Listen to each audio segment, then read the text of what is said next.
Olympic men's ফুটবলে যেখানে ফাইনালে ফ্রান্স মুখোমুখি হচ্ছে স্পেনের এবং ফ্রান্স এবং স্পেনের এই ফাইনাল পরদিন আপনি এই শো যখন দেখছেন তার পরদিন রাতে যে ফ্রান্স আর্জেন্টিনাকে কোয়ার্টার ফাইনালে বিদায় করে দিয়ে এসেছিল, সেমিফাইনালে মরক্কো, পরে অন্য পাশ থেকে স্পেন, তারাও উঠেছে ফাইনালে। একটা দুর্দান্ত ফাইনাল আমরা দেখতে যাচ্ছি, তাই না? এবং মাসখানেক আগেই কিন্তু এই দু দলের ম্যাচ আপনি দেখেছেন, সেটা হচ্ছে সিনিয়রদের ক্ষেত্রে। ইউরোতে এই দু দলের ম্যাচ ছিল যেখানে স্পেন 2-1 গোলে ফ্রান্সকে হারিয়ে দিয়েছিল। তবে এবারের অলিম্পিকের ক্ষেত্রে আপনি যদি হিসেবটা করেন, ফ্রান্সের জন্য কিন্তু এটা একটা স্পেশাল, কারণ এক নিজেদের মাঠে খেলা, দুই হচ্ছে 40 বছর ধরে অলিম্পিকে কোনো সাকসেস নেই ফ্রান্সের, এবং এবার এই জিনিসটাই কিন্তু আসলে পুরোটা ওই সুতোটা আসলে গেঁথেছেন থিয়েরি অরি। এবং দেখুন থিয়েরি অরির দল এখনো পর্যন্ত টুর্নামেন্টে একটা গোল খেয়েছে ইজিপ্টের সঙ্গে সেমিফাইনালটা। আমি কি মরক্কোর কথা বলছিলাম? এটা ইজিপ্ট হবে। যাক,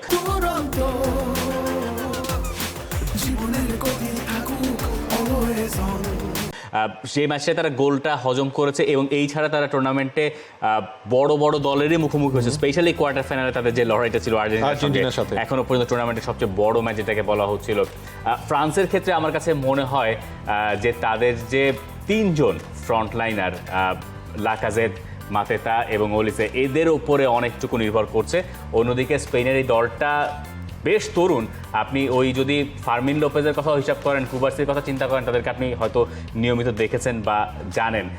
স্পেন এবং ফ্রান্সের এই যে লড়াইটা, যে স্পেন গেলবার অলিম্পিকে সোনা জেতার দৌড়ে অনেকটুকু এগিয়ে গিয়েছিল, আর ফ্রান্স সবশেষ অলিম্পিকে গোল্ড মেডেল জিতেছিল 1984 সালে।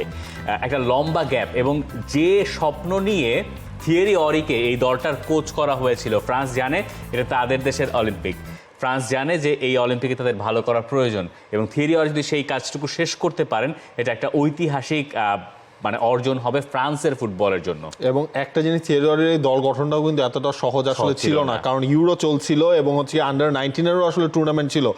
সেটা আপনি আসলে বুঝবেন যখন ওই স্পেনের ক্ষেত্রেও বলতে পারেন একই। হ্যাঁ, থিয়েরি অরির জন্য চ্যালেঞ্জটা আসলে কি ছিল, যে তিনি কাকে কাকে ডেকেছেন। লাকাজা থেকে তিনি কত বছর পর ফিরিয়েছিলেন এবং সেটা সাকসেসও পাচ্ছেন।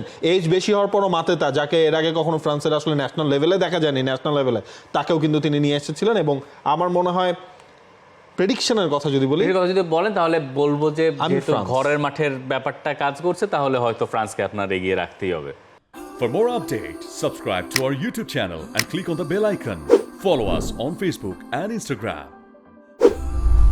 Download T-Sports app to enjoy exciting games and highlights. Visit tsports.com.